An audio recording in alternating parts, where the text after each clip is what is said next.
வணக்கம் நண்பர்களே, அனைவருக்குமே பார்த்தீங்கன்னா வணக்கம். துணை முதலமைச்சராகும் உதயநிதி ஸ்டாலினா மிக முக்கியமான ஒரு தகவல் ஒன்றை பார்க்க போகிறோம் நண்பர்களே. தகவலை பார்ப்பதற்கு முன்பு காலம் ஒட்டுமொத்தமாக கனிந்ததா உதயநிதி ஸ்டாலினுக்கு? குறிப்பாக துணை முதலமைச்சராக வேண்டிய ஒரு சூழல் பார்த்தீங்கன்னா உதயநிதி ஸ்டாலினுக்கு வந்துவிட்டதாக அரசியல் பிரவேசங்கள் பேசப்பட்டு கொண்டிருக்கிறது. உதயநிதியை இனிமேல் பார்த்தீங்கன்னா சின்னவர் என்று அழைக்காதீங்க, துணை முதலமைச்சர் என்று அழையுங்க, அதுவே பொருத்தமாக இருக்கும் அப்படின்னு சொல்லிட்டு பேசப்பட்டு ஒட்டு மொத்தமாகவே பார்த்தீங்கன்னா திமுகவினருக்கு ஒரு சூழ்நிலையில தான் தமிழ்நாட்டில் துணை முதலமைச்சராக வேண்டிய ஒரு சூழ்நிலைக்கு உதயநிதி ஸ்டாலின் எப்போ வருவார், உதயநிதி ஸ்டாலின் நிச்சயமா பார்த்தீங்கன்னா முதலமைச்சராக ஆகணும் அப்படின்னு சொல்லிட்டு தொடர்ந்து கூக்குரல்கள் அப்படின்றது பார்த்தீங்கன்னா எழுப்பப்பட்டு கொண்டிருக்கக்கூடிய ஒரு சூழ்நிலையே அடுத்ததாக பார்த்தீங்கன்னா துணை முதலமைச்சராக வேண்டிய ஒரு சூழ்நிலைக்கு உதயநிதி தள்ளப்படலாம். ஏன்னா நேரம் நெருங்கி விட்டது. ஓகேங்களா? ஸோ அதனால் இனிமேலும் தாமதப்படுத்தக்கூடாது.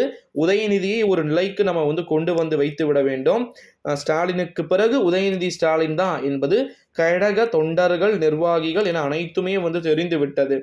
அடுத்த ஃபியூச்சர் டிஎம்கேவா பார்த்தீங்கன்னா உதயநிதி ஸ்டாலின் அவர்கள் பார்த்தீங்கன்னா இருக்க வாய்ப்புகள் இருக்குது அப்படின்னு சொல்லிட்டு தகவல்கள் என்பதும் வெளியாகி கொண்டிருக்கக்கூடிய ஒரு சூழ்நிலையிலே துணை முதலமைச்சராக ஃபியூச்சர் டிஎம்கேவுக்கு உதயநிதி ஸ்டாலின் ரொம்ப ஹெல்ப்ஃபுல்லா பார்த்தீங்கன்னா இருக்க போறாரு அப்படின்னு சொல்லிட்டு அஃபீஷியலா நியூஸஸ்லாம் வெளியாக என்ன செய்வது என்ற ஒரு தடுமாற்றத்திலேயே பார்த்தீங்கன்னா இருப்பதாக நெய் அப்படின்னு சொல்லக்கூடிய வகையிலே நிறைய விதமான ஒரு சூழ்நிலையிலே தமிழ்நாட்டில் துணை முதலமைச்சராக வேண்டிய ஒரு சூழ்நிலைக்கு முதலமைச்சர்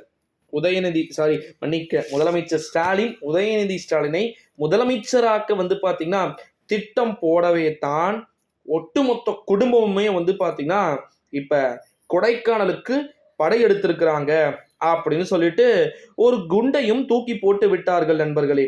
இந்த ஒரு சூழ்நிலையில தான் என்ன செய்வது என்று தெரியாமல் அவங்க போனது வெக்கேஷனுக்காக, அதாவது நல்லா என்ஜாய் பண்ணுறதுக்காக எந்த மாதிரியெல்லாம் உருட்ட முடியுமோ அந்த மாதிரியெல்லாம் பார்த்தீங்கன்னா கணக்கச்சிதமாக பார்த்தீங்கன்னா உருட்ட வேண்டிய ஒரு சூழ்நிலை பார்த்தீங்கன்னா தொடர்ந்து நகர்ந்துகிட்டு இருக்கிறத நம்மளால பார்க்க முடிகிறது.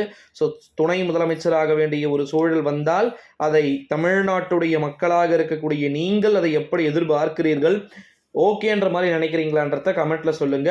ஸோ மறக்காம இந்த வீடியோவை உங்க ஃப்ரெண்ட்ஸ் அண்ட் ஃபேமிலிக்கு ஷேர் பண்ணிடுங்க நண்பர்களே.